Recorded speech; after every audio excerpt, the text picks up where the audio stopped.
The hotel doors parted with a soft hiss, and I stepped inside. Gray suit pressed sharp, shoes polished to a mirror shine, a simple gift bag in my hand. The lobby was warm, filled with soft music and distant chatter. But before I could take another step, the concierge moved into my path. "Sir, you're not on the list." I blinked, caught off guard, then smiled politely. "I'm the bride's father." He didn't move. "I'm sorry. I was given strict instructions not to let you in."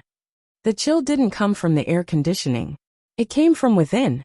Still, my voice stayed even. I pulled out my phone and called her my ex-wife. She picked up immediately, like she'd been waiting for this. No greeting. No hesitation. Just poison. "That's right," she said coldly. "This day is for actual family." I stood in place, strangely calm, although my hands felt colder than they should have. "Go home," she added, her tone laced with contempt. "We'll send you some leftovers." And then I heard him, her new husband. "Daniel. The substitute. Thanks for the check, man," he chimed in, followed by laughter. Both of them. I didn't argue. Didn't curse. I ended the call, slipped the phone back into my jacket, and turned to leave. No yelling. No tears. Just a quiet, knowing smile. Because they thought this was the final scene. They didn't know I'd read the script already.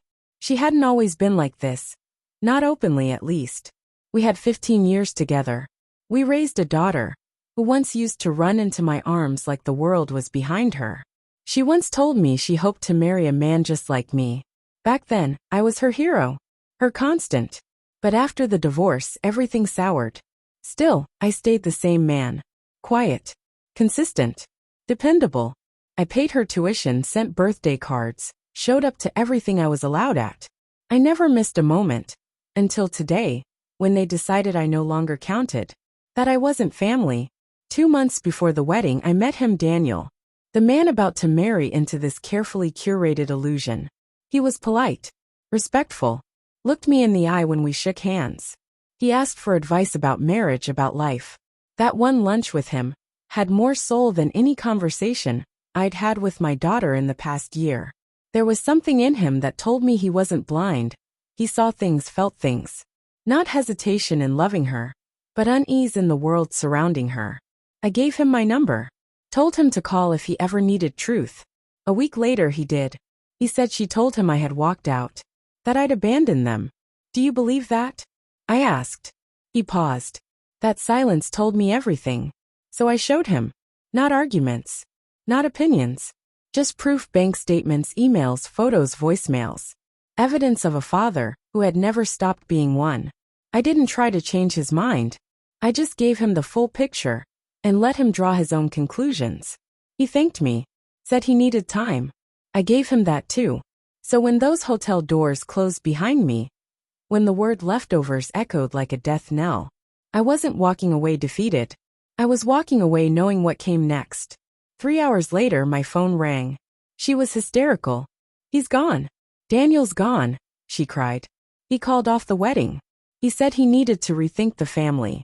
"What does that even mean?" I said nothing. She kept pressing. "What did you say to him? What did you do?" Finally I answered, voice calm, measured, unwavering. "I told him the truth. That's all." "You ruined everything," she screamed. "No," I said gently. "That happened when you turned my daughter against me." I hung up. Minutes later my daughter called. Her voice was quieter, shakier. "Dad, is it true?" she asked. I didn't ask what part. I already knew. "Yes," I said simply. A pause. Then a whisper. "I didn't know." "I know," I replied. That was the plan. That night, I sat at the hotel bar, still dressed in the suit I wore for a wedding I never planned to attend. I watched as staff disassembled the celebration that never happened. Flowers boxed, chairs stacked, centerpieces discarded like illusions fading under harsh light. The concierge passed by again. He looked uncomfortable.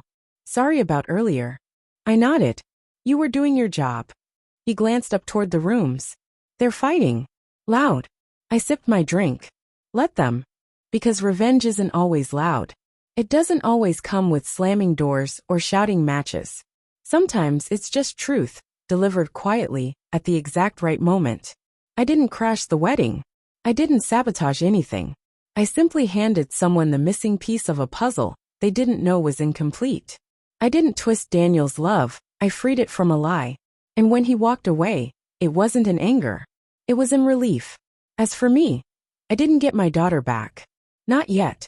But I got something else, my name. My truth. She texted the next day. Can we talk? I haven't replied. Not yet. She needs to sit with the silence. To feel the same emptiness I felt standing outside those hotel doors. Hearing the laughter meant to erase me. Some bridges burn. Others rot slowly. Some people try to walk you to the edge then push. But me? I build better ones now. Stronger. Wiser. Ones they can't destroy. I'm not waiting out of bitterness. I'm waiting for understanding. Until then, I'm at peace. I didn't destroy her wedding. I just stopped paying for the fantasy. They called me irrelevant. So I let my absence speak louder than any toast ever could.